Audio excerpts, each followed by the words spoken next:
جی دوستو، جیسا کہ آپ جانتے ہیں کہ نمک حرام کی پچھلی قسط میں اسما بیگم یعنی کہ سارہ کی شادی کی تیاری چل رہی ہے، پر پتہ نہیں مرید کے دماغ میں ایسا کون سا خوف یا حادثہ ہے جو اسے تنگ کر رہا ہے، اسے چین سے نہیں بیٹھنے دیتا۔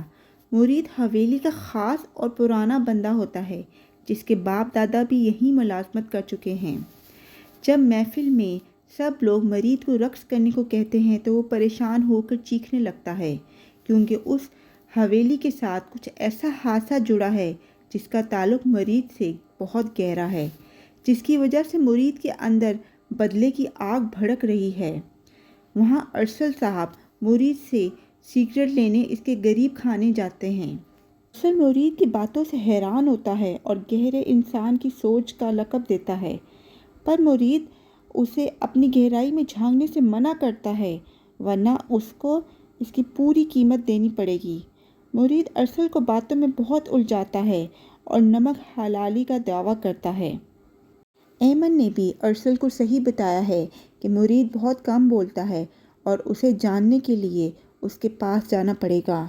وہاں اسما بیگم کی مہندی کے فنکشن میں بہت رونق لگتی ہے، کیونکہ کسی کو نہیں پتہ کہ کل کیا ہونے والا ہے۔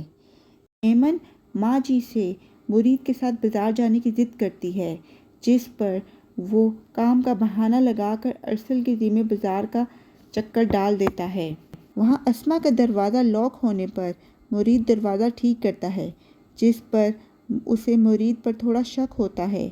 ایمن ارسل کے سامنے مرید کے قصے پڑھتی ہے۔ ارسل کو اس بات پر غصہ آتا ہے اور وہ اس بات کی تفتیش کرنے مرید کے پاس جاتا ہے۔ مرید یہاں بہت چالاکی سے کہانی ڈال دیتا ہے کہ ایمن آپ کو آزما رہی ہے کہ آپ کی سوچ کے مالک ہیں، کیونکہ وہ اسی انسان کے ساتھ شادی کے لیے ہاں کرے گی جو تنگ نظری کا مالک نہ ہو۔ مرید کو تو بس نوکر سمجھ کے استعمال کیا جا رہا ہے۔ جی دوستو، اسما کو اپنے کمرے کی کھڑکی میں مرید کو دیکھ کر بہت عجیب لگتا ہے اور وہ سب پردے گرا دیتی ہے۔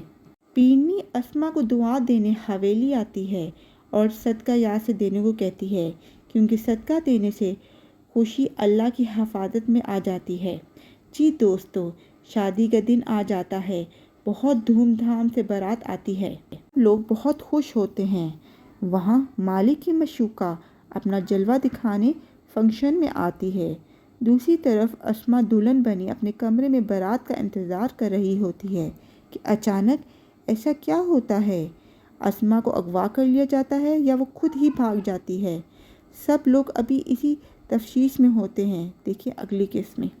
نمک جس کی قیمت میری ماں کی سانسیں تھی، میں خدا کی قسم کھا کے کہتا ہوں 27 سال میں وہ نمک مرید کا کچھ نہیں بگاڑ سکا۔ تمہاری بیٹی اپنی مرضی سے کسی کے ساتھ نہیں گئی، تو پھر اس بات سے یہی اندازہ لگتا ہے نا کہ تم کس قدر کمزور ہو چکے ہو۔ شک کے دائرے میں سب سے پہلے کچھ اسی طرح کے لوگ ہی آتے ہیں۔